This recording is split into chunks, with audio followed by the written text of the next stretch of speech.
സഹോദരങ്ങളെ, യാത്ര പോകുന്നവന് ആദ്യമായി കരുതുന്നവന് ഭക്ഷണമാണ്. ആ ഭക്ഷണവും കൊണ്ടാണ് അവന് യാത്ര പോകുന്നത്. രണ്ടാമത് വസ്ത്രമാണ്. മൂന്നാമത് ആവശ്യമായ മരുന്നാണ്. സഹോദരങ്ങളെ, റസൂലുള്ള പറയുകയാ, ജീവിതമാകുന്ന നിന്റെ യാത്ര ദീർഘമായതാണ്, ദൈർഘ്യമേറിയതാണ്. എവിടെ നിന്ന് തുടങ്ങിയ യാത്രയെന്നറിയോ? ചട്ടഞ്ചാലുകാരാ, എവിടെ നിന്ന് തുടങ്ങിയ യാത്രയാണെന്നറിയോ? പ്രിയപ്പെട്ട പള്ളത്തുങ്കലുകാരി സഹോദരി, എവിടെ നിന്ന് തുടങ്ങിയ യാത്രയാണ്? ആലമുൽ അർവാഹ് എന്ന് പറയുന്ന ലോകത്ത് നിന്ന് തുടങ്ങിയ യാത്രയാണ്. നിങ്ങൾക്കറിയോ, അന്ന് നമ്മുടെ ശരീരമില്ല, ബോഡിയില്ല, നമ്മുടെ ഇന്നത്തെ പോലെ ശരീരമില്ല. ആലമുൽ അർവാഹിൽ നിന്ന് തുടങ്ങിയ യാത്രയാണ്. അത് ആലമുൽ അർഹാം എന്ന ഉമ്മ, ആലമുൽ അർഹാം എന്ന മാതാവിന്റെ ഉദരത്തിലെത്തി. അവിടെ 9 മാസം 10 ദിവസം കഴിഞ്ഞപ്പോൾ മൂന്നാമത്തെ ലോകമായ ആലമുൽ അജ്സാം എന്ന ദുനിയാവിലെത്തി. ഇവിടെയും തീരുന്നില്ല. ആലമുൽ ബർസഖ് എന്ന 4ാമത്തെ ലോകത്തിൽ നമ്മൾ പോകാനിരിക്കുകയാ. സഹോദരങ്ങളെ, അവിടെയും തീരുന്നില്ലല്ലോ. ഉയർത്തെഴുന്നേൽപ്പിന്റെ നാളിൽ 5ാമത്തെ ലോകമായ ആലമുൽ ആഖിറയിലേക്ക് നമ്മൾ പോകേണ്ടവരാണ്. അവിടെയും നിൽക്കുന്നില്ല, യാത്ര നിൽക്കുന്നില്ല. അല്ലാഹു പറഞ്ഞല്ലോ, ഫിറൂ ഇലല്ലാഹ്, അല്ലാഹുവിലേക്കാ നിങ്ങൾ ഓടേണ്ടത്. സ്വർഗം കിട്ടിയാ നിങ്ങൾ അവിടെ നിൽക്കാൻ പാടില്ല. നിങ്ങളുടെ യാത്ര എവിടം വരെയാണ്? അല്ലാഹുവിനെ കണ്ടുമുട്ടുന്നത് വരെയാ നിങ്ങളെ യാത്ര ചെയ്യേണ്ടത്. പച്ചവെള്ളമോ പച്ചമണ്ണും കൂട്ടിക്കളട്ടിയിട്ട് കൊട്ടിയാല് ശബ്ദം കേൾക്കുന്ന ഒരു രൂപമുണ്ടാക്കി വെച്ച് അല്ലാഹു അതിൽ റൂഹോദിയപ്പോഴാണ് നമ്മൾ ചലിച്ചത്. സഹോദരങ്ങളെ, അല്ലാഹു നേരിട്ട് റൂഹോദിയ വിഭാഗമാണ് മനുഷ്യര്.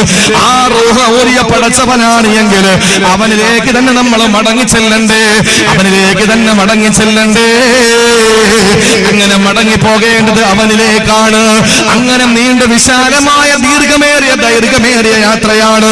ആ യാത്രയിൽ ആവശ്യമായ ഭക്ഷണം നമുക്ക് തയ്യാറ് ചെയ്യണ്ടേ, വസ്ത്രം നമുക്ക് തയ്യാറാക്കണ്ടേ, മരുന്ന് നമുക്ക് തയ്യാറ് വേണ്ടേ? സഹോദരങ്ങളെ, ഭക്ഷണമേതാണ്?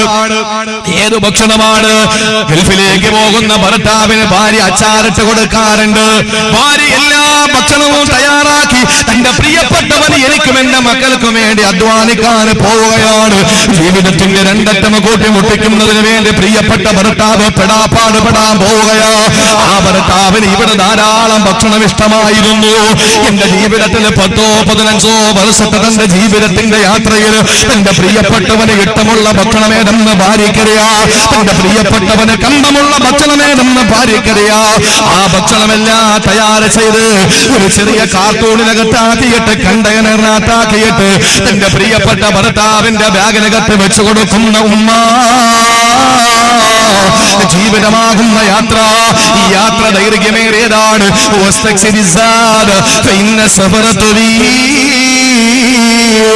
യാത്ര ദീർഘമായതാണ്. അതുകൊണ്ട് യാത്രയ്ക്ക് ആവശ്യമായ ഒരുക്ക മുതലുകൾ തയ്യാർ ചെയ്യുക.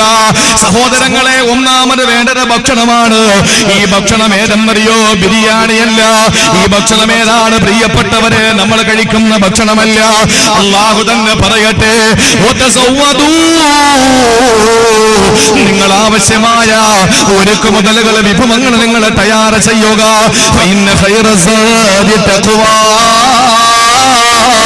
നിങ്ങൾ കൊണ്ടുപോകാൻ പറ്റിയ ഭക്ഷണം ഏതെന്നറിയോ? അത് തഖ്വയാണ്. തഖ്വയാകുന്ന ഭക്ഷണമാണ് കൊണ്ടുപോകേണ്ടത്.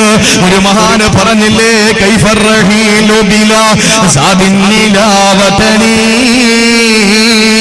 ഇലാ യൻഫഉ മർഅ ഫീ ഗൈറു തഖ്വാഹു.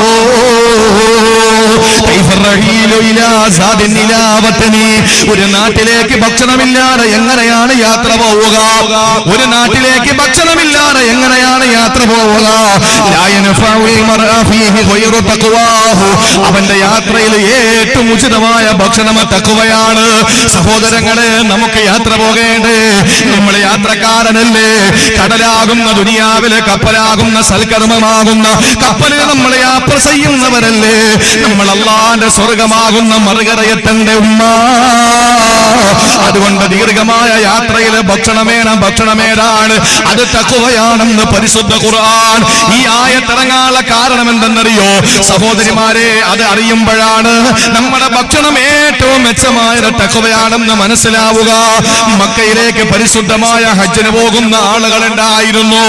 ആളുകളുടെ വീട്ടിൽ നിന്ന് ഭക്ഷണം എടുത്തു കൊടുക്കുമ്പോൾ അവര് പറയുമായിരുന്നു, ഞങ്ങൾ തിന്നാൻ പോകുന്നവരല്ല, ഞങ്ങൾ തിന്നാൻ പോകുന്നവരല്ല, ഞങ്ങൾക്ക് ഭക്ഷണം വേണ്ട, ഞങ്ങൾക്ക് ഭക്ഷണം വേണ്ട.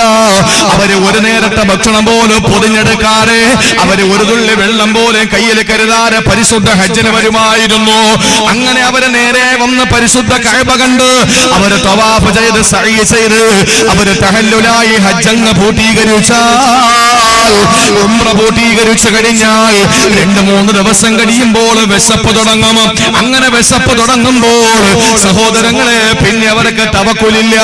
അവര് പറഞ്ഞപ്പോ വീട്ടിൽ നിന്ന് പോകാനിറങ്ങിയപ്പോൾ ഈ ആളുകളെ ഭക്ഷണം കൊടുത്തപ്പോൾ പറഞ്ഞത് എന്താണ്? തവക്കലത്തു അലല്ലാഹ്, ഞങ്ങൾക്ക് ഭക്ഷണം വേണ്ട, എല്ലാം പടച്ചവനെ ഏൽപ്പിച്ചിരിക്കുകയാ. പക്ഷേ മക്കയിലെത്തി ഹജ്ജ് കഴിഞ്ഞപ്പോ അവരുടെ വിശപ്പ് തുടങ്ങിയപ്പോൾ പിന്നെ തവക്കുല് മറന്നുപോയി. തവക്കുല് വിശപ്പ് വന്നപ്പോൾ മറന്നുപോയി. അങ്ങനെ അവര് ചെയ്തതെന്തെന്നറിയോ? പള്ളിയിൽ നമസ്കാരത്തിന് വേണ്ടി വരുന്ന ആളുകളോട് കൈനീട്ടാൻ തുടങ്ങി. വല്ലതും തരുമോ, വിശക്കുകയാ, വല്ലതും തരുമോ, വിശക്കുകയാ എന്ന് പറഞ്ഞ ആളുകളോട് കൈനീട്ടിയപ്പോ അല്ലാഹുവിന്റെ പരിശുദ്ധമായ ഖുർആനിലൂടെ അല്ലാഹു അറിയിക്കുകയാ, വതസവ്വദൂ ഫഇന്ന ഖൈറ സാദി തഖ്വാ. നിങ്ങൾ ഹജ്ജിന് പോകുമ്പോൾ, ഉംറയ്ക്ക് പോകുമ്പോൾ, നിങ്ങൾ യാത്രക്കിറങ്ങുമ്പോ കഴിക്കാനുള്ള ഭക്ഷണം കൂടെ നിങ്ങൾ തയ്യാർ ചെയ്യണേ. ഏറ്റവും നല്ല ഭക്ഷണം ഏതെന്നറിയോ? അത് തഖ്വയാണെന്ന് പരിശുദ്ധ ഖുർആൻ. എന്ത് തഖ്വയാണ് ചട്ടൻ ചാലുകാരാ നമുക്കുള്ളത്? നമ്മൾ കഴിക്കുന്ന ഭക്ഷണം ഹലാലാണെന്ന് ഉറപ്പുണ്ടോ?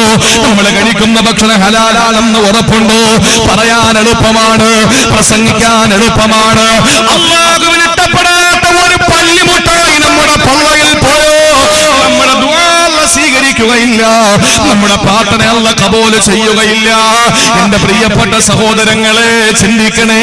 നിങ്ങൾക്കറിയോ മഹാനായ ഇമാം അഹ്മദ് ബിൻ ഹംബൽ ഇന്ന് മദ്ഹബ് വേണ്ടെന്ന് പറയുന്നവരുണ്ടല്ലോ. മദ്ഹബ് വേണ്ട എന്ന് പറയുന്ന മിടുക്കന്മാര് വിഡ്ഢികളുടെ സ്വർഗത്തിലാണ്. മഹാനായ ഇമാം അഹ്മദ് ബിൻ ഹംബൽ മുഹദ്ദിസ് അല്ലേ? മഹാനായ ഇമാം അഹ്മദ് ബിൻ ഹംബൽ ഫഖീഹ് അല്ലേ? മഹാനവറുകളൊരു മദ്ഹബിന്റെ ഇമാമല്ലേ? അഹ്മദ് ബിൻ ഹംബലിന്റെ ജീവിതത്തിൽ ഒരു സംഭവം ഉണ്ടായി. സഹോദരങ്ങളെ, ഇമാം അഹ്മദ് ബിൻ ഹംബലിന് ഭക്ഷണം പാചകം ചെയ്യാൻ കുറച്ച് തൈരിന്റെ ആവശ്യം വന്നു. ബന്ധുക്കളോട് പറഞ്ഞു, തൈര് കൊണ്ടുവരുമോ? സഹോദരിമാരെ കേൾക്കാൻ വേണ്ടിയിട്ട് പറയുകയാ, കുറച്ച് തൈര് കൊണ്ടുവരുമോ? അങ്ങനെ കുറച്ച് തൈര് കൊണ്ട് ബന്ധുക്കളെ കയ്യിൽ കൊടുത്തു. സുബ്ഹാനല്ലാഹ്, ഇമാം അഹ്മദ് ബിൻ ഹംബൽ ആ തൈര് പാത്രം എടുത്ത് കയ്യിൽ വെച്ച് നോക്കിയപ്പോ മഹാനായ അഹ്മദ് ബിൻ ഹംബലിന് സംശയം വന്നു. അഹ്മദ് ബിൻ ഹംബൽ പറഞ്ഞത് എന്തെന്നറിയോ? എനിക്ക് തൈര് വേണ്ട, കാരണം ഇത് ഹലാലാണോ ഹറാമാണോ എന്നറിയാത്ത തൈര. ഇത് വ്യക്തമായി എനിക്ക് ഹലാലാണെന്നോ ഹറാമാണെന്നോ അറിയാത്ത തൈര. അതുകൊണ്ട് തൈര് എനിക്ക് വേണ്ട എന്ന് പറഞ്ഞു. നശിപ്പിച്ച് കളയാൻ ബുദ്ധിമുട്ട് തോന്നിയ ബന്ധുക്കൾ ചോദിച്ചു, എന്നാൽ ഇവിടത്തെ പാവങ്ങൾക്ക് കൊടുക്കട്ടെ, പട്ടിണി പാവങ്ങൾ ധാരാളമുണ്ടല്ലോ. ഇമാം അഹ്മദ് ബിൻ ഹംബൽ പറഞ്ഞു, കൊടുത്തോ, പ്രശ്നമല്ല, പക്ഷേ ഞാൻ സ്വീകരിച്ചില്ല, തിരസ്കരിച്ച തൈരാണെന്ന് പറഞ്ഞിട്ട് വേണം കൊടുക്കാൻ. ഇമാം അഹ്മദ് ബിൻ ഹംബലിന്റെ ബന്ധുക്കള് അവിടെയുള്ള പട്ടിണി പാവങ്ങളുടെ വീട്ടുമുറ്റത്ത് ചെന്ന് ചോദിക്കുന്ന തൈര് വേണോ? അവര് ചോദിച്ചു, എന്തെന്നാ കിട്ടിയത്? അഹ്മദ് ബിൻ ഹംബൽ ഉപേക്ഷിച്ച തൈരാണ്. അല്ലാഹുവിന് തന്നെയാണ് സത്യം. അവര് പറഞ്ഞതെന്തെന്നറിയോ? നിങ്ങൾ വിശന്നങ്ങ് മരിച്ചാൽ, നിങ്ങൾ പട്ടിണി കിടന്ന് മരിച്ചാൽ നിങ്ങൾക്ക് ഇമാം അഹ്മദ് ബിൻ ഹംബൽ ഒഴിവാക്കിയ തൈര് വേണ്ട. എന്തുകൊണ്ടെന്നറിയോ? ഇമാം അഹ്മദ് ബിൻ ഹംബൽ വേണ്ടെന്ന് പറഞ്ഞതിൽ എന്തോ രഹസ്യമുണ്ട്. അവസാന ബന്ധുക്കൾക്ക് നിലത്തൊഴിക്കാൻ വിഷമം തോന്നിയപ്പോ ആ തൈര് പാത്രം വലിച്ച് കടലിലേക്ക് എറിഞ്ഞത്രേ. സഹോദരങ്ങളെ, തിരികെ വന്ന ബന്ധുക്കളോട് അഹ്മദ് ഇമാം ചോദിച്ചു, നിങ്ങൾ തൈരെന്താ ചെയ്തത്? ഞങ്ങൾ കടലേക്ക് വലിച്ചെറിഞ്ഞെന്ന് മറുപടി പറഞ്ഞപ്പോൾ അഹ്മദ് ബിൻ ഹംബലിന്റെ ചരിത്രം പറയുന്നതെന്തെന്നറിയോ? എന്റെ ചട്ടൻ ചാലുകാരാ, എന്റെ ശബ്ദം ശ്രവിക്കുന്ന പ്രിയപ്പെട്ട പെങ്ങളെ, ഇവിടെയാ നമുക്ക് തഖ്വ നഷ്ടപ്പെട്ടു പോയത്. അല്ലാഹുവിനെ തന്നെയാണ് സത്യം. ഇമാം അഹ്മദ് ബിൻ ഹംബൽ മരിക്കുന്നത് വരെ പിന്നെ മത്സ്യം കഴിച്ചിട്ടില്ല. ഒരു പാത്രം തൈര് കൊണ്ട് കടലൊഴിച്ചാൽ ആ പാത്രം തൈര് കടലിൽ എന്താകാനാണ്? അല്ലെങ്കിൽ തന്നെ ആ തൈര് ഹറാമല്ലല്ലോ, ഹലാലാണോ ഹറാമാണോ എന്ന് വ്യക്തമാകാത്ത തൈരല്ലേ. അതുമാത്രമല്ല, ഈ മത്സ്യം വേറെ കടലിലുള്ള മത്സ്യമായിരിക്കൂലേ കയ്യിൽ കിട്ടുന്നത്. എന്നാലും മഹാനവറുകൾ പറഞ്ഞത് ഈ ഹലാലായോ ഹറാമാണോ എന്നറിയാത്ത തൈര് കഴിച്ച മത്സ്യമാണെങ്കിലോ ഒരു സാധ്യത വന്നാലോ എന്റെ പള്ളയിലത് കടന്നാലോ എന്റെ പടച്ചവന്റെ സ്വർഗം എനിക്ക് കിട്ടൂലല്ലോ എന്ന് ചിന്തിച്ച് മരിക്കുന്നത് വരെ മത്സ്യം വേണ്ടെന്ന് വെച്ചാ മരിക്കുന്നത് വരെ മത്സ്യം ഒഴിവാക്കി ജീവിച്ച ഇമാം അഹ്മദ് ഇബ്നു ഹംബൽ. സഹോദരങ്ങളെ, നമുക്ക് യാത്ര ദൈർഘ്യമാണ്. ദീർഘമായ യാത്രയിൽ നമുക്ക് ആവശ്യമായ ഭക്ഷണം വേണം. ആ ഭക്ഷണം ഏതെന്നറിയോ? അല്ലാഹു പറയുന്നു ഫൈന ഖൈറസാദി തഖ്വാ. തഖ്വയാകുന്ന ഭക്ഷണം നമുക്ക് കൊണ്ടുപോകണം. മക്കള് സ്കൂളിൽ വിട്ട് വരുമ്പോൾ, കോളേജ് വിട്ട് വരുമ്പോൾ അവരെന്തോ ചവച്ചുകൊണ്ട് വരികയാണ്. ഉമ്മ ചോദിച്ചു എവിടെ നിന്ന് കിട്ടി? അത് അപ്പുറത്തെ കടയിൽ നിന്ന് അടിച്ചു മാറ്റിയതാ. നീയാണ് ഈ വാപ്പാടെ മോള്, നീയാണ് ഉമ്മാടെ മോള്. ഓ, എന്തൊരു സന്തോഷമാണ്. കാരണം എന്താണ്? ഇത്ര ചെറിയ പ്രായത്തിലെ കൺകെട്ട് വിദ്യ പഠിച്ചില്ലേ? സഹോദരങ്ങളെ, നമ്മൾ താമസിക്കുന്ന വീട് ഹലാലാണെന്ന് പറയാൻ പറ്റുമോ? മറ്റുള്ളവന്റെ ഇഷ്ടമില്ലാത്തത് പിടിച്ചു വാങ്ങിയിട്ട് അത് എങ്ങനെ നമുക്ക് തിന്നാൻ കഴിയുന്നു? അള്ളാഹു നമ്മളെ കാത്തുരക്ഷിക്കട്ടെ. അതുകൊണ്ട് നമുക്ക് ഭക്ഷണം വേണം നമ്മുടെ യാത്രയിൽ. ആ ഭക്ഷണം തഖ്വയാകണം. അള്ളാഹു നമുക്ക് നൽകി അനുഗ്രഹിക്കുമാറാവട്ടെ. ഒരു ബുദ്ധിമുട്ടില്ല സഹോദരങ്ങളെ. അള്ളാഹു നമുക്ക് തന്ന ഏറ്റവും നല്ല ഭക്ഷണം നമ്മൾ കഴിക്കുക. ആ ഭക്ഷണം നമ്മൾ കഴിക്കുക. ഹറാമായ ഭക്ഷണം നമ്മൾ കഴിക്കാതിരിക്കുക. ജീവിതത്തിൽ നമ്മൾ അത് സൂക്ഷിച്ചാൽ മതി. അല്പം ഞാൻ പറയുന്ന നിങ്ങൾ ദ്വയാർത്ഥം കൽപ്പിച്ചെന്ന് എടുക്കരുത്. ഇബാദത്തുകൾക്കൊരു വീഴ്ച വന്നു പോയെന്നിരിക്കട്ടെ, നിസ്കരിക്കാൻ സമയത്ത് പറ്റിയില്ല, ഞാൻ നിങ്ങൾ അത് കാര്യമായിട്ട് എടുക്കൊന്നും വേണ്ട ഞാൻ പറയുന്നത്. പക്ഷേ പള്ളയിൽ ഹറാമായ ഒരു ഭക്ഷണം കടന്നിട്ടില്ല എങ്കിൽ നമുക്ക് രക്ഷപ്പെടാം. ഇനി നിസ്കരിച്ച് നിസ്കാരം തഴമ്പിനപ്പുറം നിസ്കാരത്തിന്റെ മുഴ വന്നു 3 എണ്ണം. തഴമ്പല്ല, മുഴയായി. തഴമ്പ് മാറി അത് മുഴയായി. നോമ്പ് പിടിച്ചു തൊണ്ട വരണ്ടുണങ്ങിയിരിക്കാൻ. ഹജ്ജിന് പോയി, ഉംറയ്ക്ക് പോയി, യാത്ര ചെയ്ത് കാലം നീര് വന്ന് വീർത്തു. സക്കാത്ത് കൊടുത്ത് എല്ലാം കൊടുത്തു. പാവങ്ങളെ കണ്ടെത്തിയിട്ട് അവർക്ക് കൊടുത്തു. അവസാനം അവന്റെ സാമ്പത്തികമായി അവൻ പിന്നോക്കം നിൽക്കാൻ തുടങ്ങി. അപ്പുറത്തോളം ചെലവ് ചെയ്യുകയാ. 100 രൂപ കിട്ടിയാൽ 80 രൂപ പാവങ്ങൾക്ക് കൊടുക്കും.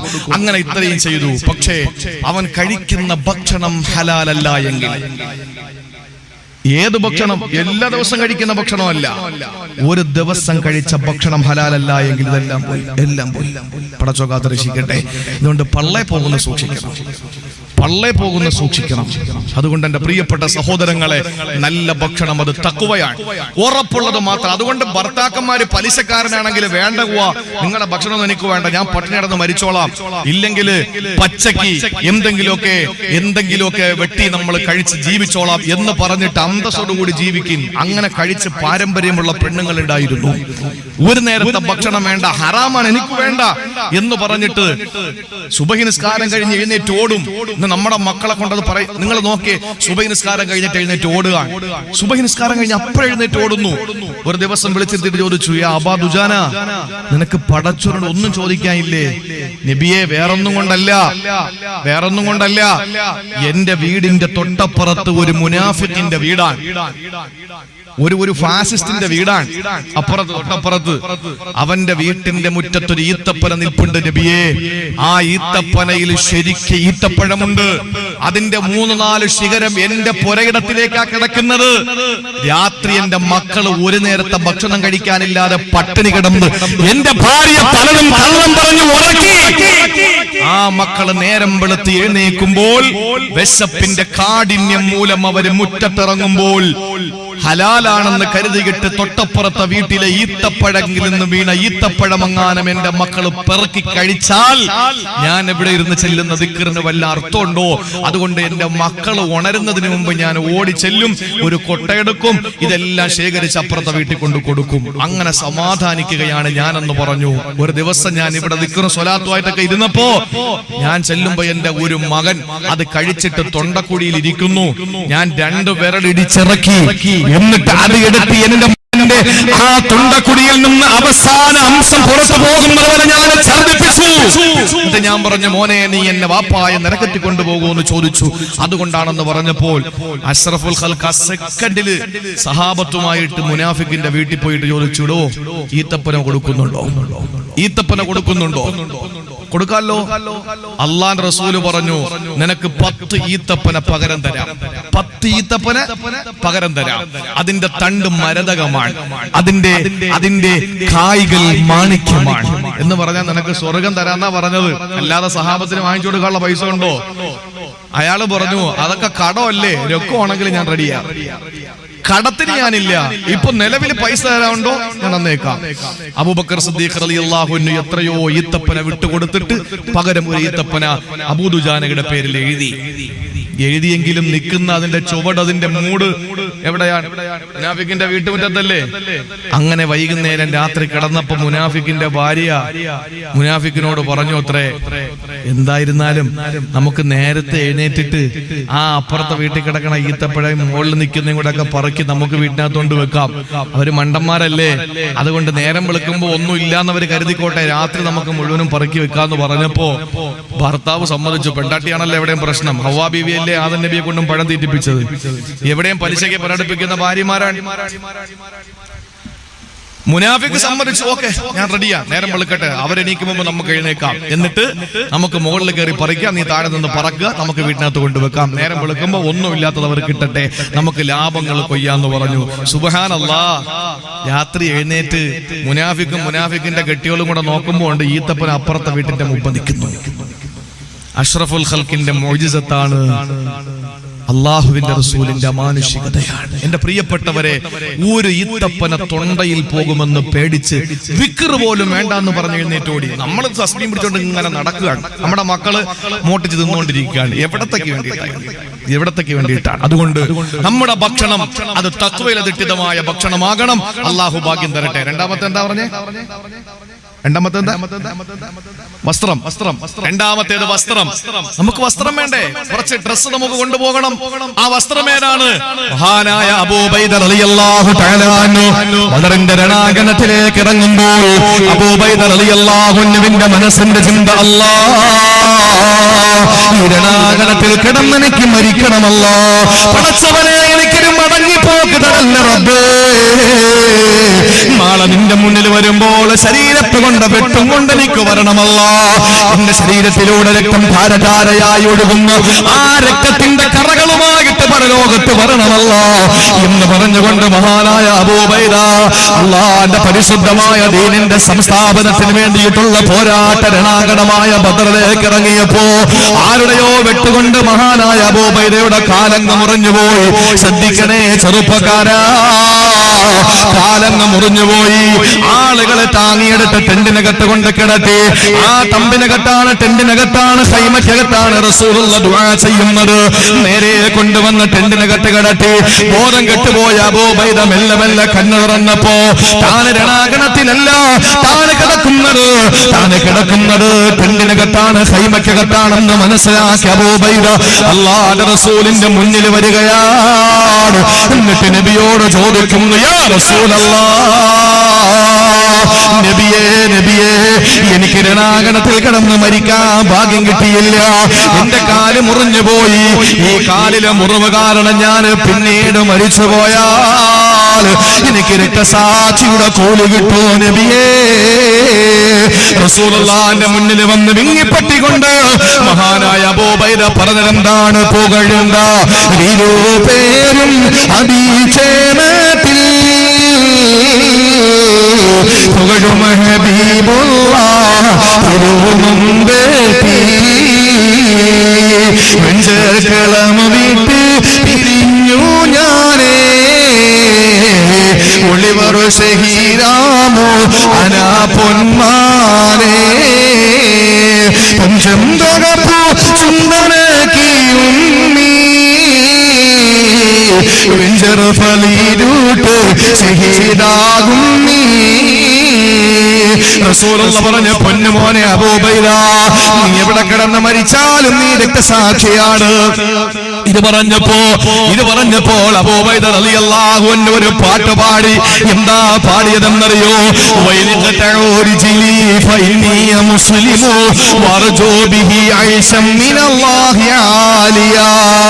അല്ലാഹുവേ, എന്റെ കാലവര് മുറിച്ചോട്ടെ, പ്രശ്നമല്ല.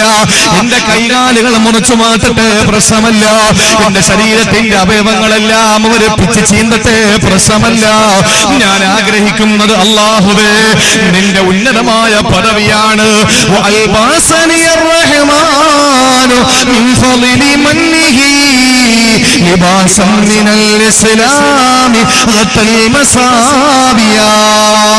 അല്ലാഹുവേ, ഞാൻ ആഗ്രഹിക്കുന്നത് ഉന്നതമായ പദവിയാ.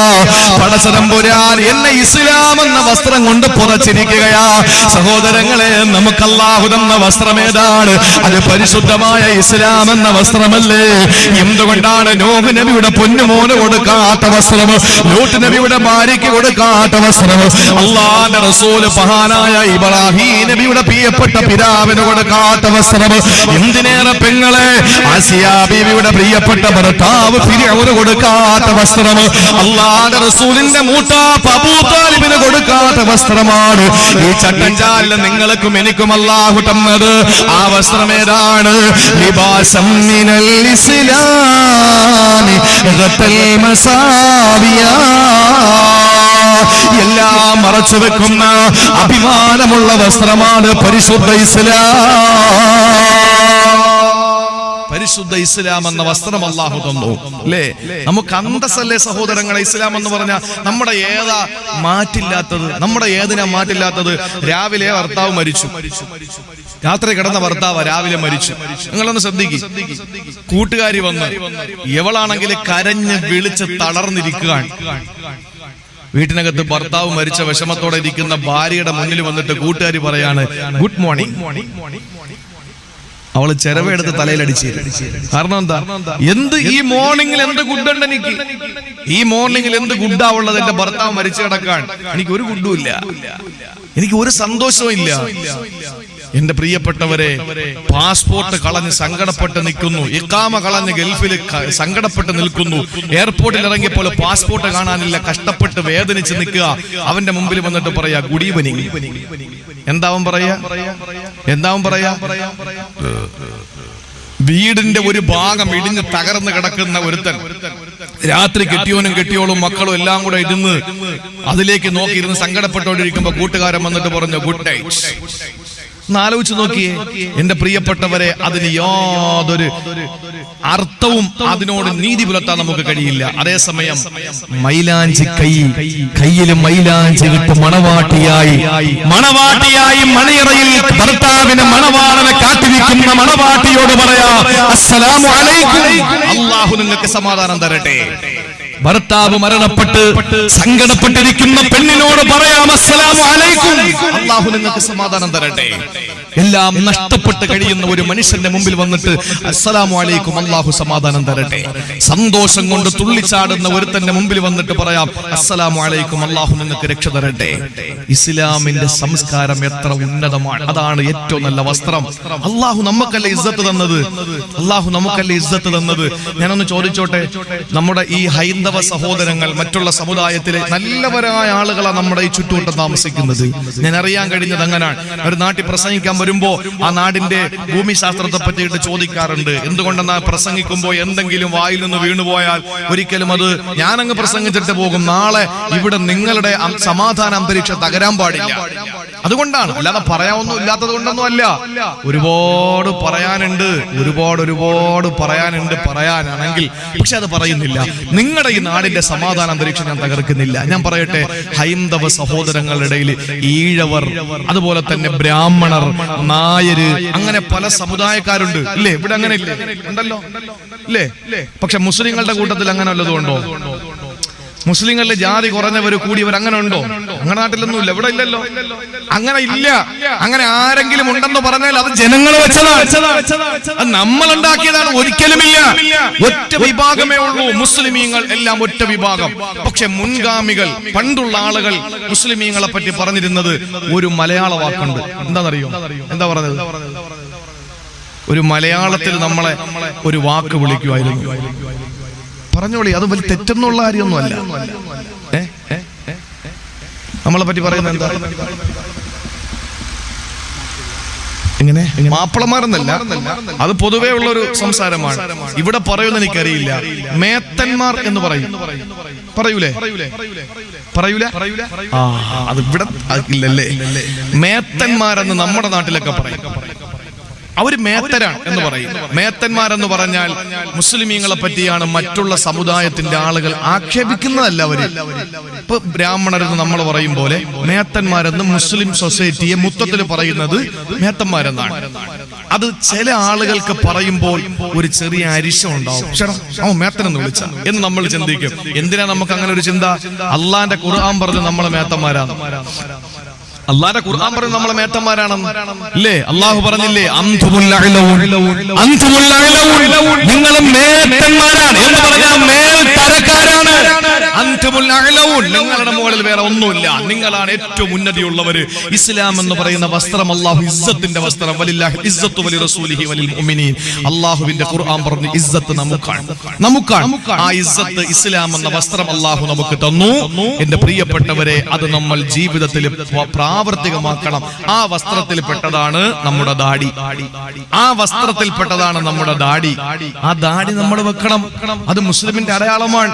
മുസ്ലിമിന്റെ ഐഡന്റിറ്റിയാണ് ദാടി എന്ന് പറയുന്നത്. ഒരു പെണ്ണിന്റെ ഐഡന്റിറ്റിയാണ് അവളുടെ ശരീരം മറച്ചു നടക്കുക എന്ന് പറയുന്നത്. അള്ളാഹുവിന്റെ ഖുർആൻ പറഞ്ഞല്ലോ, ഒരു പെണ്ണ് അവരുടെ ശരീരം മുഴുവനും മറച്ചു നടക്കുന്നത് അതവളുടെ ഐഡന്റിറ്റിയാണ്. സൂറത്തുൽ അഹ്സാബിലൂടെ അല്ലാഹു തആല പരിചയപ്പെടുത്തി മുസ്ലിം പെണ്ണിന്റെ ഐഡന്റിറ്റിയാണ് അവളുടെ പർദ, അവളുടെ ഹിജാബ്, അവളുടെ ആ ധരിക്കുന്ന അവളുടെ മൂടുപടം. അത് അവളുടെ ഐഡന്റിറ്റിയാണെന്ന് പരിശുദ്ധ ഖുർആൻ. ഇതൊക്കെ പാലിച്ച് എന്റെ പ്രിയപ്പെട്ട പെങ്ങളെ നമുക്ക് ജീവിക്കാൻ കഴിയും. അള്ളാഹു മനസ്സിലാക്കാനുള്ള തൗഫീക്ക് നൽകി അനുഗ്രഹിക്കുമാറാവട്ടെ. അതുകൊണ്ട് വസ്ത്രമായി ഇനി ഉറക്കം വരുന്നില്ലല്ലോ. ഇനി മൂന്നാമത്തേത് നമുക്ക് കൊണ്ടുപോകാനുണ്ട്, മരുന്ന്. അത് അല്പം നിങ്ങൾ കേൾക്കണം. അതൊന്ന് കേട്ടേ പറ്റൂ. അത് അഭിപ്രായ വ്യത്യാസമുള്ള വിഷയമായതുകൊണ്ട് ഞാൻ പറയുന്ന വ്യക്തമായി നിങ്ങൾ കേട്ടോളണം. നമുക്കിനി മരുന്ന് കൊണ്ടുപോകാം അല്ലേ? ആ മരുന്നേതാണ്? ദീർഘമായ യാത്രയിൽ നമുക്ക് കൊണ്ടുപോകാനുള്ള മരുന്നേതാണ്? അള്ളാഹു തന്നെ പറഞ്ഞു ആ മരുന്നേതാണ്. വനുനസ്സിലുൽ ഖുർആൻ വനുനസ്സിലു മിനൽ ഖുർആൻ മാ ഹുവ ശിഫാഉൻ വറഹ്മാ. സൂറത്തുൽ ഇസ്രായിലൂടെ അല്ലാഹു പറയുകയാ, വനുനസ്സിലു മിനൽ ഖുർആൻ മാ ഹുവ ശിഫാ. അല്ലാഹുവിന്റെ ഖുർആനാണ് പറഞ്ഞത്. പെങ്ങളെ, നിങ്ങൾക്ക് ഖുർആനിൽ ശിഫയുണ്ട് കേട്ടോ. ഏതിനാ മരുന്ന് ഖുർആനിലില്ലാത്തത്? കല്യാണപ്രായം കഴിഞ്ഞവരെ, ഒരുപാട് പ്രായം ചെന്നു, തന്റെ പ്രിയപ്പെട്ട പൊന്നുമോളുടെ വിവാഹം നടക്കുന്നില്ല, തന്റെ മോളുടെ കല്യാണം നടക്കുന്നില്ല. അങ്ങനെ വിഷമിക്കുന്ന എന്റെ പ്രിയപ്പെട്ട രക്ഷകർത്താക്കളോട്, എന്റെ പ്രിയപ്പെട്ട യുവാക്കളോട്, യുവതികളോട് പറയാനുള്ളത്, എന്റെ പൊന്നു സഹോദര, എന്റെ പ്രിയപ്പെട്ട പെങ്ങളെ, ഖുർആനിലെ കല്യാണം കഴിക്കാനുള്ള മരുന്നുണ്ട്. ഖുർആനിലെ കല്യാണം കഴിക്കാനുള്ള മരുന്നുണ്ട്. ആ ആയത്ത് നിങ്ങളൊന്ന് ഓതുവോ? അല്ലാഹുവിനെ തന്നെയാണ് സത്യം. ഒരു പരീക്ഷണത്തിന് വേണ്ടി ഓടിയാൽ നടക്കില്ല. നേരെ മറിച്ച് ഇഖ്ലാസോടെ യഖീനോടെ ഒരാൾ ഓടിക്കഴിഞ്ഞാൽ, ഈമാനോടെ ഓടിക്കഴിഞ്ഞാൽ, ഒരു വൃക്ഷത്തിന്റെ ചുമട്ടിലിരുന്ന് കലീമുല്ലാഹി മൂസ അലൈഹിസ്സലാത്തു വസ്സലാം ഓതിയപ്പോഴാണ് സഹോദരങ്ങളെ ശുഐബ് നബിയുടെ മകളെ അല്ലാഹു കൊടുത്തത്. ശുഐബ് നബിയുടെ മകളെ അല്ലാഹു കൊടുത്തത്. നിങ്ങൾ ചോദിക്കും, മൂസാ നബിയുടെ കാലത്ത് ഖുർആനിലില്ലല്ലോ, മൂസാ നബിയുടെ കാലത്ത് ഖുർആനില്ലല്ലോ. അല്ലാഹുവിന്റെ പ്രവാചകൻ മൂസാ നബി അന്ന് ആ വൃക്ഷത്തിന്റെ തണലിൽ ഇരുന്ന് പറഞ്ഞ കാര്യം ഖുർആനിലൂടെ അല്ലാഹു പറഞ്ഞു. അതാണ് ഖുർആനിന്റെ ആയത്ത്. സഹോദരങ്ങളെ, അല്ലാഹു പറഞ്ഞ ആയത്ത് നമ്മൾ ഓതിയാൽ നമ്മുടെ വിവാഹം പെട്ടെന്ന് നടക്കുമല്ലോ. എവിടെയാണ് ഖുർആനിലും മരുന്നില്ലാത്തത്? എവിടെയാണ് മരുന്നില്ലാത്തത്? കുഞ്ഞുമക്കൾ ജീവിതത്തിൽ ഒരുപാട് ആഗ്രഹമാണ് ഒരു കുഞ്ഞിക്കാല് കാണാൻ. ജീവിതത്തിലെ വിവാഹം കഴിഞ്ഞ കൊല്ലങ്ങളായി ഒരു കുഞ്ഞിക്കാല് കാണാൻ കൊതിയോടെ കാത്തിരിക്കുമ്പോൾ പോകാത്ത ആശുപത്രികളില്ല, മുട്ടാത്ത വാതിലുകളില്ല. സഹോദരങ്ങളെ, എന്തിന് നിങ്ങൾ പോകണം? ഏത് ഹോസ്പിറ്റലിൽ പോകണം? അല്ലാഹുവിന്റെ ഖുർആനിന്റെ ഒരായത്ത്, ആ ആയത്ത് ഓതിയപ്പോഴല്ലേ മഹാന്മാരായ പ്രവാചകന്മാര്, പ്രായം ചെന്ന പ്രവാചകന്മാർക്കല്ല മക്കളെ കൊടുത്തത്. സഹോദരങ്ങളെ, റബ്ബിലാ തദർനീ ഫർദൻ വഅന്ത ഖൈറുൽ വാരിസീൻ. ഖുർആൻ ഇല്ലാത്ത ഏതാണ്? കല്യാണം കഴിക്കുക റബ്ബി ഇന്നി ലിമാ അൻസൽത ഇലയ്യ മിൻ ഖൈരിൻ ഫഖീർ. പാപ്പാർന്ന് ഓതിക്കളയരുത്, പ്രായമുള്ളവരൊന്നും ഓതിക്കളയരുത്. എന്റെ പ്രിയപ്പെട്ട സഹോദരങ്ങളെ, ഖുർആനില് എല്ലാ കാര്യങ്ങളും ഖുർആനകത്ത് അടങ്ങിയിട്ടുണ്ട്. വനുനസ്സിലു മിനൽ ഖുർആനി മാ ഹുവ ശിഫാഉൻ വറഹ്മത്തുൽ ലിൽ മുഅ്മിനീൻ. മുഅ്മിനീങ്ങൾക്ക് റഹ്മത്തും ശിഫായുമാണ് വിശുദ്ധമായ ഖുർആൻ എന്ന് അല്ലാഹുവിന്റെ പരിശുദ്ധ ഖുർആൻ സൂറത്തുൽ ഇസ്രാ. ഇനി എന്തിനാ? നമുക്ക് എല്ലാത്തിനും വരുന്നുണ്ട്. ഇനി പാമ്പ് കടിച്ച് എന്താ ചെയ്യും? എന്റെ പ്രിയപ്പെട്ട സഹോദരങ്ങളെ, ഒരു മാരക രോഗം പിടിപെട്ടു, എന്താ ചെയ്യുക? അള്ളാഹുവിന്റെ ഖുർആനിലും വരുന്നുണ്ട്. ഹബീബായ നബിയുടെ സഹാബത്ത് ഒരു യാത്ര കഴിഞ്ഞ് മടങ്ങി വരുമ്പോൾ അവർക്ക് ഒരു നേരത്തെ ഭക്ഷണം കഴിക്കാൻ കയ്യില് വകയൊന്നുമില്ല, കുടിക്കാൻ വെള്ളമില്ല. സങ്കടപ്പെട്ടുകൊണ്ടവര് വരുമ്പോഴാണ് ഒരു ഗ്രാമത്തിലെത്തുകയാ. ആ ഗ്രാമത്തിൽ ഒരുപാട് ആട്ടിൻപറ്റങ്ങളുടെ മുതലാളിമാര് താമസിക്കുന്നു.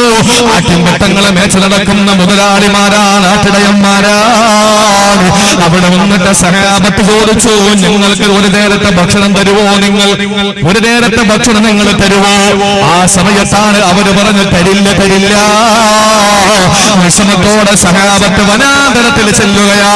വനാന്തരത്തിൽ ചെന്ന് ആ സഹാബത്ത് അവിടെ കിടക്കുമ്പോ ഈ ഗ്രാമത്തിൽ അവനെ പാമ്പ് കടിച്ചിട്ട് വർഷങ്ങളായി പോകാത്ത ആശുപത്രികളില്ല. സഹോദരങ്ങളെ, എല്ലാ സ്ഥലങ്ങളിലും പോയി ഇനി എന്ത് ചെയ്യണമെന്നറിയാതെ വിഷമിക്കുമ്പോഴാണ് എവിടെ ആളുകൾ വന്നാലും അവരോട് ചോദിക്കും, മരുന്ന് നിങ്ങളുടെ കയ്യിലുണ്ടോ? യാത്രക്കാരുടെ കയ്യിലും മരുന്ന് കാണുമെന്നറിയാ. അങ്ങനെ എവരുടെ അടുത്ത് വന്നിട്ട് ആ ഗ്രാമത്തലവന്റെ ബന്ധുക്കൾ ചോദിക്കുകയാണ്, നിങ്ങളിൽ ആരെങ്കിലും മരുന്ന് കൈവശമുള്ളവരുണ്ടോ?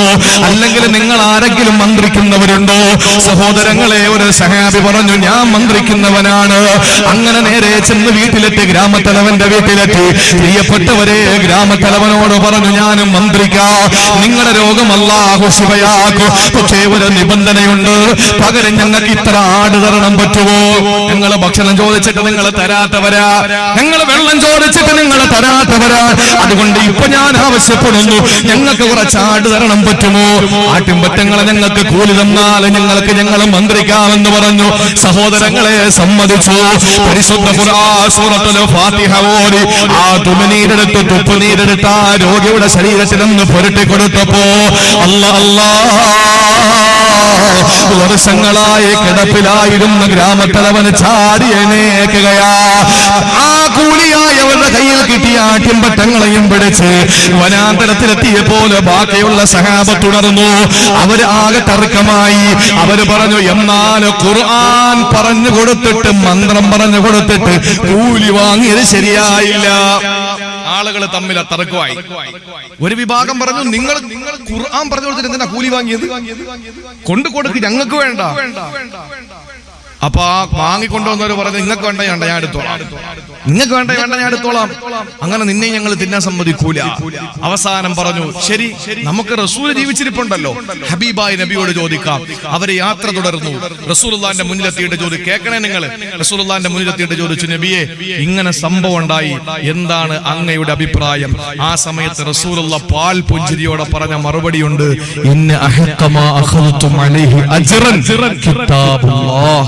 കൂലി വാങ്ങാൻ പറ്റിയ മാർഗം, ഏറ്റവും ശ്രേഷ്ഠമായ മാർഗം, അത് അള്ളാഹുവിന്റെ ഖുർആനാണെന്ന് നബി മുഹമ്മദ് മുസ്തഫ. കൂലി വാങ്ങാൻ പറ്റിയ ആകാശത്തിന് താഴെ ഭൂമിക്ക് മുകളിൽ ഏറ്റവും നല്ല മാർഗം MP സ്ഥാനമല്ല, MLA സ്ഥാനമല്ല, മന്ത്രി സ്ഥാനമല്ല, പ്രധാനമന്ത്രി പദവിയല്ല, രാഷ്ട്രപതി പദവിയല്ല.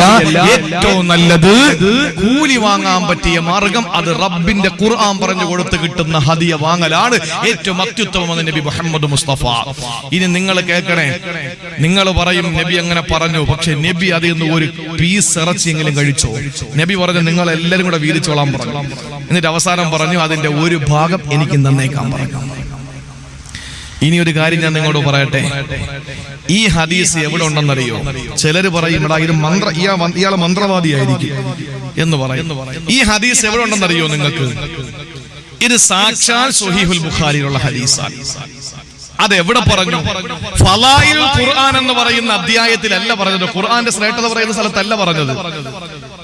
എന്നാ പിന്നെ കിതാബുൽ ഇസ്തിആദത്ത്, കാവലിനെ തേടാനുള്ള ആയത്തുകൾ പറയുന്ന അധ്യായമുണ്ട്, അതിലാണോ? അതിലും പറഞ്ഞിട്ടില്ല. പിന്നെ എവിടെ പറഞ്ഞു?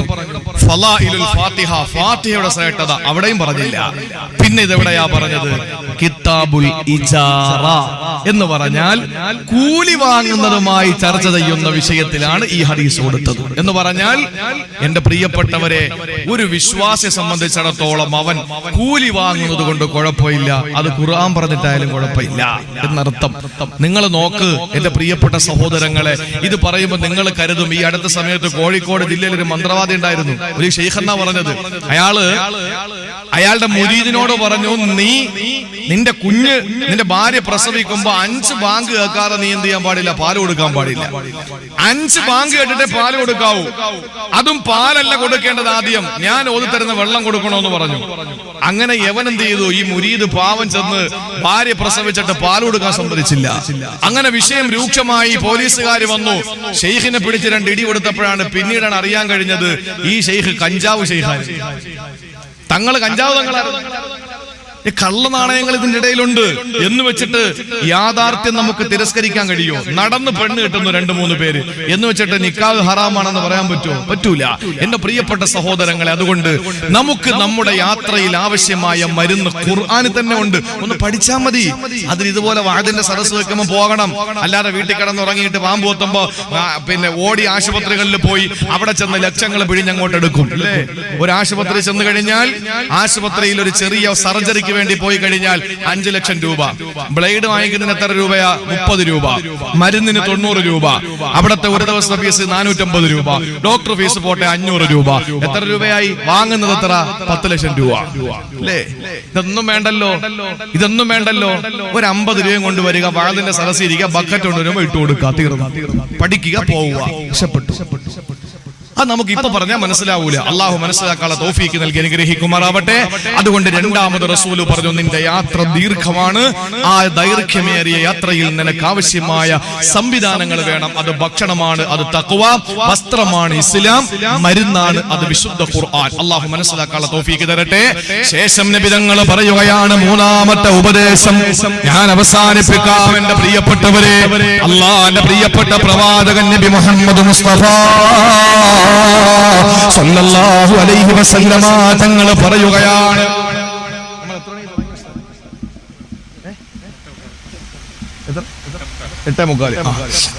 ഇനി ആകെ 1/2 മണിക്കൂറേ ഉള്ളൂ നമുക്ക് സമയം. ഇനി 2 പറയാനുണ്ട്.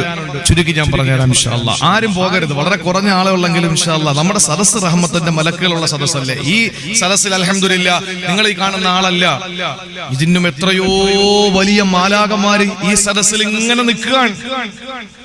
പക്ഷെ ഒരു കാര്യം, ഈ ഇരിക്കുന്ന നിങ്ങളിലോ ഈ മൈക്ക് വെച്ചുകൊണ്ടിരിക്കുന്നവരിലോ അവിടെ ഇരിക്കുന്ന വളണ്ടിയർമാരിലോ അപ്പുറത്തിരിക്കുന്ന പെണ്ണുങ്ങളിലോ എന്റെ പുറകെ ഇരിക്കുന്ന ഈ അതിഥികളിലോ പ്രസംഗിക്കുന്ന എന്നിലോ ആരെങ്കിലും ഒരാൾ കുടുംബബന്ധം മുറിച്ചിട്ടാണ് നിൽക്കുന്നതെങ്കിൽ ഒരു മലക്കിന്റെ പൊടി പോലും ഈ സദസ്സിൽ ഉണ്ടാവില്ല. കൂട്ടുകുടുംബാദികളോട് പിണങ്ങിയിട്ട് ആരെങ്കിലും ഈ സദസ്സിൽ പറയുന്ന ഞാനോ കേൾക്കുന്ന നിങ്ങളോ ഉണ്ടെങ്കിൽ റഹ്മത്തിന്റെ മജ്ലിസ്, റഹ്മത്തിന്റെ മലക്കുകൾ വരൂല. റസൂല് പറഞ്ഞതാണ്. നമുക്ക് ഉള്ള ആളിനെ വെച്ച് അഡ്ജസ്റ്റ് ചെയ്യാനേ പറ്റുള്ളൂ. അതുകൊണ്ട് നമ്മളൊന്ന് നന്നാകി അള്ളാഹു ഭാഗ്യം തരട്ടെ. നമ്മളൊക്കെ മരിക്കാനുള്ളവരല്ലേ സഹോദരങ്ങളെ. അതാ ഇന്നലെ നമ്മുടെ വിഴിഞ്ഞത്ത്, തിരുവനന്തപുരത്ത് വിഴിഞ്ഞം, നിങ്ങൾക്ക് എല്ലാവർക്കും അറിയാം. ആ പ്രദേശത്താണ് ഞാൻ ഏറ്റിരുന്ന പരിപാടി. അന്ന് രാവിലെ വിളിക്കുമ്പോൾ ഇമാമിന്റെ ഫോണിൽ സ്വിച്ച് ഓഫ് ആണ്. ഫേസ്ബുക്കിൽ വന്നു, അവിടെ അത് സംഭവിച്ചു, ഇത് സംഭവിച്ചു. വിശ്വസിക്കാൻ പറ്റില്ലല്ലോ, ഫേസ്ബുക്കിൽ വരുന്ന ഒന്നും വിശ്വസിക്കാൻ പറ്റൂല. അപ്പൊ അതുകൊണ്ട് അവിടെ പരിപാടിക്ക് പോകാൻ വേണ്ടി ഇറങ്ങിയിട്ട് ഫോൺ വിളിച്ചിട്ട് കിട്ടുന്നില്ല. ആ എല്ലാവരെയും വിളിച്ചു, ആരെയും കിട്ടുന്നില്ല, എല്ലാം സ്വിച്ച് ഓഫ് ആണ്. വയലുണ്ടെന്ന് അറിഞ്ഞിട്ട് പുറത്തു നിന്ന് ആരോ ഒരാൾ അവിടെ ചെന്നപ്പോ അയാളെ മൊബൈൽ വാങ്ങിയിട്ട് പള്ളിയിലെ ഇമാം വിളിച്ചു പറഞ്ഞു, പൊന്നുസ്താദ് ഇങ്ങോട്ടൊന്നും വന്നേക്കല്ല, 200 പേര് കടലിൽ പോയിട്ട് ആരെയും കാണാനില്ല. 200 പേര് കടലിൽ പോയിട്ട് കാണാനില്ല. ഭയങ്കര പ്രശ്നമാണ്, കടല ഇരച്ച് കയറിക്കൊണ്ടിരിക്കുകയാണെന്ന് പറഞ്ഞു. പരിപാടി മാറ്റി വെച്ചു. ഞാൻ പറഞ്ഞത്, നടുകടലിൽ തന്റെ വള്ളത്തിൽ പോയ പോളെന്ന് പറയുന്ന ഒരു ക്രിസ്ത്യാനി സഹോദരൻ രക്ഷപ്പെട്ട് കരയെത്തിയപ്പോൾ അദ്ദേഹം പറഞ്ഞ വാക്കെന്തെന്നറിയോ? എന്റെ കൺമുമ്പിൽ എന്റെ കൂടെ മീൻ പിടിക്കാൻ വന്ന 2 പേര് വെള്ളത്തിൽ മുങ്ങി താഴുകയാണ്, എനിക്ക് രക്ഷപ്പെടുത്താൻ കഴിഞ്ഞില്ല. ഞാനും വെള്ളത്തിലേക്ക് വീണു. ഞാൻ പെട്ടെന്ന് എന്റെ വള്ളത്തിന്റെ തടിയിൽ പിടിച്ചു കിടന്നു. ഉപ്പ് വെള്ളം കുറെ കുടിച്ച് ഞാൻ ക്ഷീണിച്ചു.